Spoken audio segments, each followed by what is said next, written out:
Un noi que va morir prematurament s'ha convertit en el sant del Poblenou perquè, segons els seus devots, té la capacitat de curar malalts i acomplir desitjos. Aquesta història va passar aquí.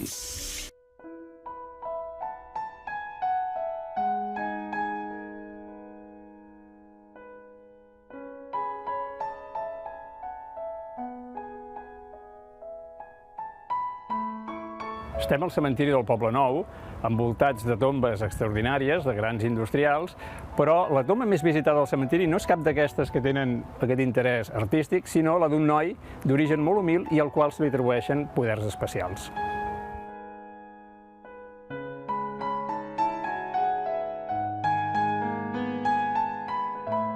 Aquest noi era conegut amb el nom del Santet. El seu nom real és Francesc Canals i Ambrós.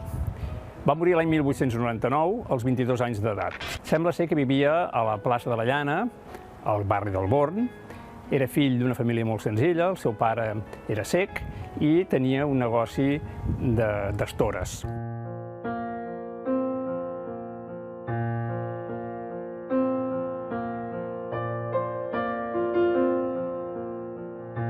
El Santet era conegut sobretot per la seva bondat i per la seva ànima caritativa que tenia.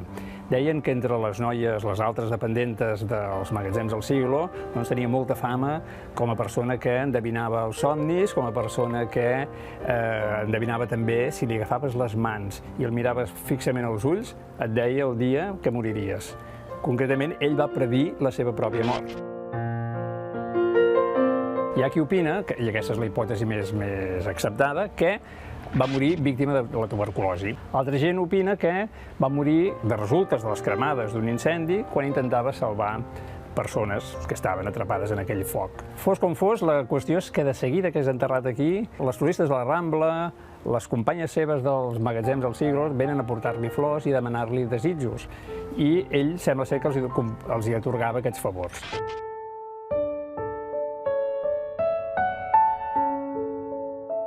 La devoció va ser tan forta que, a més, estava enterrat en un nínxol molt alt, que feia impossible que la gent pogués dipositar ofrenes i visitar-lo, amb la qual cosa el mateix Ajuntament decideix traslladar-lo a un nínxol més baix, li perdona els drets de pagar des de 1908 i, a més, buiden els del costat també perquè la gent pugui deixar-hi les seves ofrenes.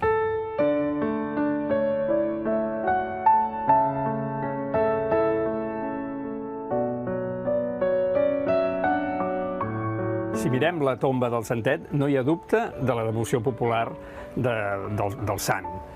La tomba està composada, bàsicament, d'una part central, que és un desell, i on la gent deixa els desitjos, i tota una sèrie de nínxols al voltant, plens d'espelmes, d'imatges, d'àngels, la Verge, Jesús, i a la part del darrere, tot d'exvots i tot de flors. Aquest lloc el va conèixer fa molt temps, quan era veí d'aquí, del Poblenou. Jo trobo aquí molta pau i en aquest lloc on està el Santet jo vine a rendir homenatge als meus seres queridos, amics, al meu pare, gent que està morta i que està molt lluny. Trobo que aquest és el lloc ideal. Penso que té més cobertura con los de dalt, el Santet. Bueno, doncs estem aquí a punt d'obrir aquest bar, que li direm el Santet, en homenatge al Francesc, el Santet del Poblenou. I bueno, tot és una mica perquè la meva àvia, al seu dia, m'explicava moltes històries d'aquest noi i també, clar, amb la proximitat del cementiri, vam decidir fer-li un petit homenatge.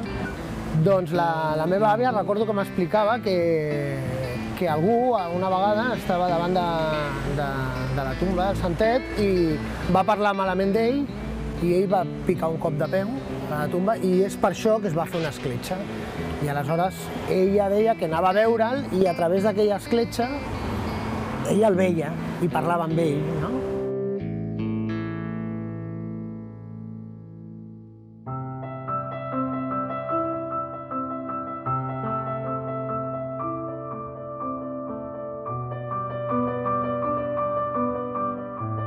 Jo penso que per entendre la figura del Santet hem d'entendre una mica com era la Barcelona del segle XIX, de finals del segle XIX.